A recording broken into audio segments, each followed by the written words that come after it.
I heard you say, meet you in the long grass. Something good at long last. And we're away. And welcome to your Aries 2016 astrology. Now this year, Aries, we have some extraordinary things occurring, and it could be the best year ever for your love life. But let's start at the beginning.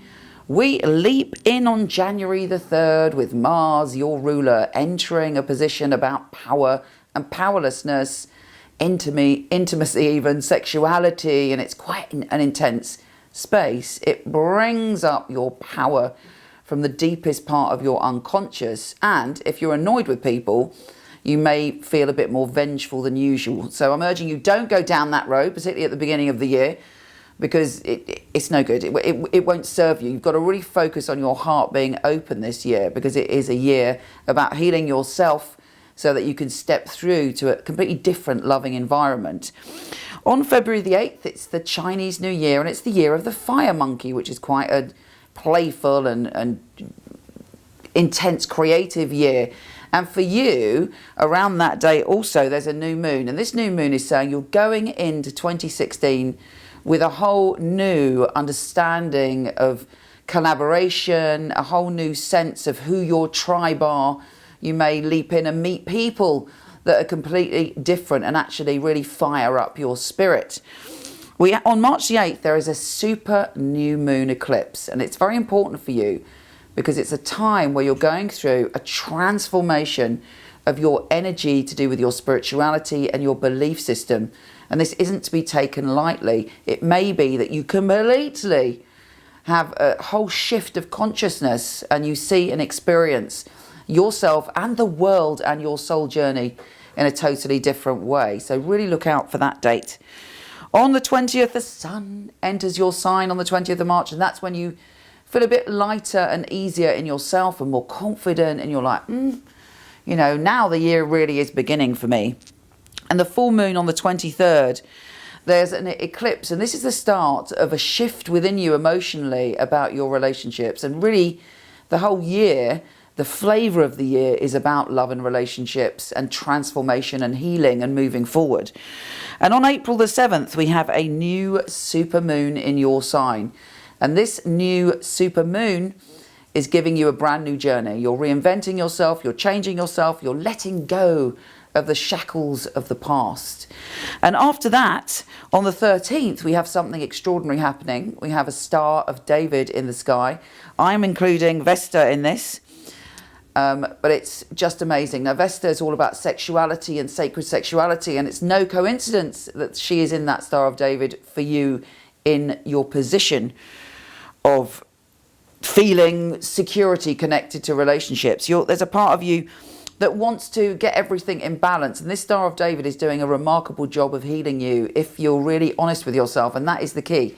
You have to be brutally honest about your past patterns in relationships, what you want from relationships, and kind of almost see relationships in a different way, from a deeper understanding about what your soul contracts are with people, about where you're going, not just in this life, but even past lives. And that theme of past lives and soul connections with people comes up really strongly later on in the year. Right, now on the 18th, Mars is going retrograde, and that's really important. That's when things may feel a little bit odd for you. You may feel as if, where is my va-va-va-voom gone? What has happened to my energy? But actually, it's an opportunity to feel the past and understand, particularly in areas of your energy, even your anger, even your experiences, how that has been and how you've ended up where you are. And it's also asking you to look at your, how passionate have you been about travel and learning as well. But it could bring up some people that you've had connections with in the past, or even an ex-lover could turn up around that point. Now that lasts until June the 29th. So all through that period, it's a very deep time for you, and it's a time of reflection, and a lot of work needs to go in. Otherwise you could feel yourself deflated or feeling a bit ill, or just not feeling yourself. But if you do the work, boom, boom, you will be flying for the rest of the year. Now on July the 16th, Mercury is conjunct Venus, and this is really good for you. It's the most wonderful time for love. I mean, the whole year, particularly after we get to September, it is extraordinary for you, but you should be feeling vibrant and happy and just very excited about life around that time. Now, on the 9th of September, that's a big day because Jupiter, the planet of good fortune, is moving signs. And you are, rather than, you may have had some health issues, you may have been healing yourself over the past year, but Jupiter is now healing your relationships. And this is going to be an amazing time. That's when the big shift happens for you in love. You have a revelation, there's an expansion in your love life in general, and you're opening up. Now on the 19th, Uranus is conjunct Eris, the warrior goddess in your sign. You are feeling feisty. If anything happens out of the blue that you're not expecting, you're like, okay, I can handle this and I'm going for it. But bear in mind, there are certain aspects this year that could make you a little bit more angry and frustrated than usual. So you have to balance that out and do the work so you can take advantage of all the fabulousness. The full supermoon on the 16th is quite powerful for you, the 16th of October. You're feeling just very, very intense and very, very in tune with your spirituality and your intuition. And around that day, there could be a revelation that changes your life forever. It's that powerful.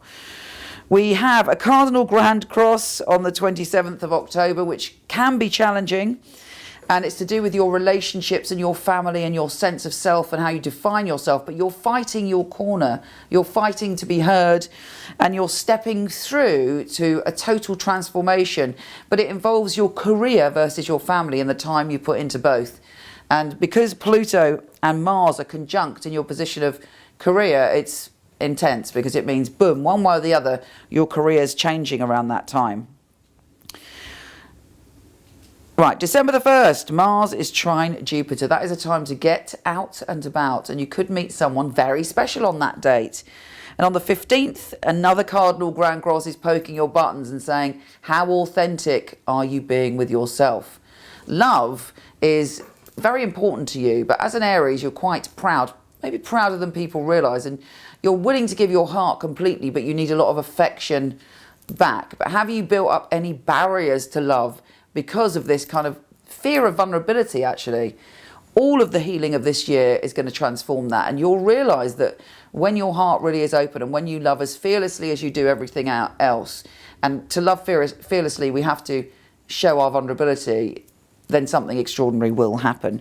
Now, on the 18th of December, there's a double fire trine. So the year ends with a bang. You feel powerful, you feel strong, but also there's a lot of unpredictably fabulous stuff coming in. Something could happen at the end of this year that is just brilliant news and almost a little miracle all in itself.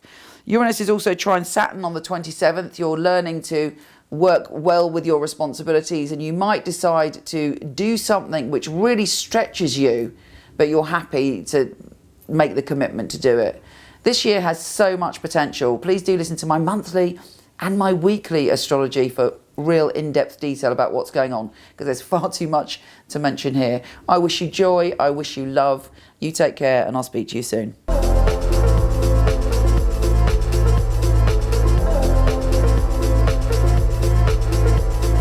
If you like this, please come to my website where there's thousands of articles from psychic to soulmate and lots of free tarot readings, www.michelleknight.com. And for all the written astrology of this month, week, or even day, go to horoscope.co.uk.